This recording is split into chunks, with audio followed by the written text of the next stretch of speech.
There are scandals Hollywood denied, and then there are the ones it simply never spoke aloud.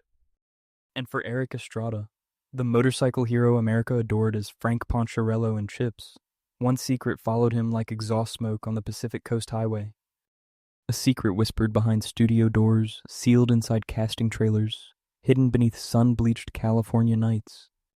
It begins in 1979.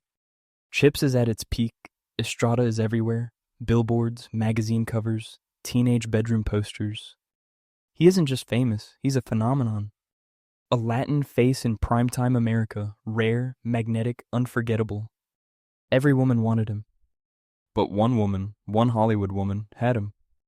Her name was Angelica Torres, a rising superstar. Hair like wildfire, eyes like a warning, poise like someone who knew the camera needed her more than she needed it. She was built by the studio system to be untouchable. The next Farrah Fawcett meets Linda Carter with sharper edges. Men chased her. Networks wanted her. Hollywood projected her. And when she smiled, flashbulbs obeyed. Only two actors matched her energy under those Los Angeles lights. One was Erik Estrada. They met at a network party in Burbank, one of those velvet curtain gatherings where air tastes like power and champagne. Estrada arrived late. Motorcycle jacket, gold chain, grin that could melt asphalt. Angelica was already the brightest part of the room, surrounded by agents, producers, men twice her age praying she'd laugh at their jokes. But when she saw Erik walk in, she went quiet. Like a flame recognizing gasoline. Witnesses said she crossed the room without hesitation, glass in hand, voice low, smile dangerous. No one remembered the music that night. Only them. Two meteors circling. Two stars burning too hot. They left together after midnight. No handlers. No studio chaperones. No reason to pretend. A valet saw Estrada open the passenger door of a silver Mercedes. Torres slid in, laughing, hair wild in the wind. The car disappeared down Sunset Boulevard, and rumor was born. For months, they were careful. Different entrances. Different cars. Different excuses. But desire makes amateurs of everyone. January 1980, Chips is shooting late near Griffith Park. Estrada is exhausted. Torres has just wrapped a fight scene for her own primetime show. Security claims they slipped into his trailer after wrap. Lights off. Curtains closed. Two shadows moving as one silhouette. No one spoke of it, but no one forgot. Weeks later, it got worse. A paparazzo tailing. Torres caught them at Mulholland Drive. Parked, doors fogged, Estrada leaning across the console to kiss her. The photographer swore he developed the film. Swore he printed the shots.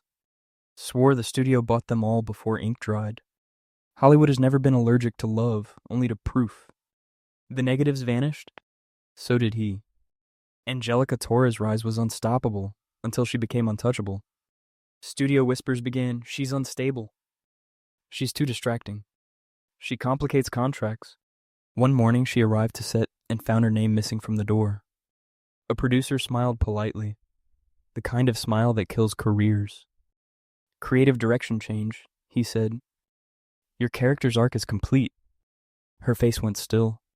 Her voice did not. My arc is whatever you were afraid of, she replied. She left the lot that day with cigarettes, silence, and nothing else. Estrada watched her go. Crew said his jaw tightened, fists clenched, eyes hollow. No one knows what he said to the studio. But that week, Chips rewrote 3 episodes. Estrada worked longer, smiled harder, laughed louder. That's how men hide heartbreak when the camera is rolling. They met one final time, because love doesn't leave quietly. Witnesses placed them at Runyon Canyon, sunset bleeding over the city that built and buried them. She wore sunglasses though the light was fading. He wore regret though he never spoke it out loud. Some say she told him she was leaving for Mexico. Film offers, independence, air without studio fingerprints. Some swear he begged her to stay.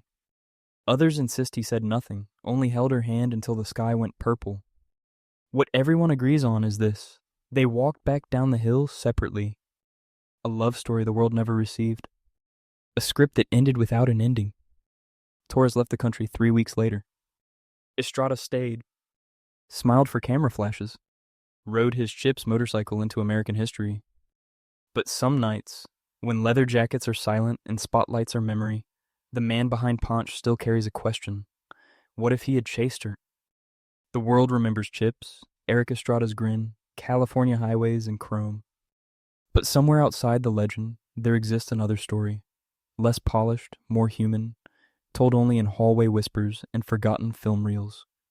A story of two stars who burned too close, too fast, under a sky that could only afford one. Erik Estrada and Angelica Torres. A love scripted by desire, rewritten by power, erased by Hollywood. But not forgotten.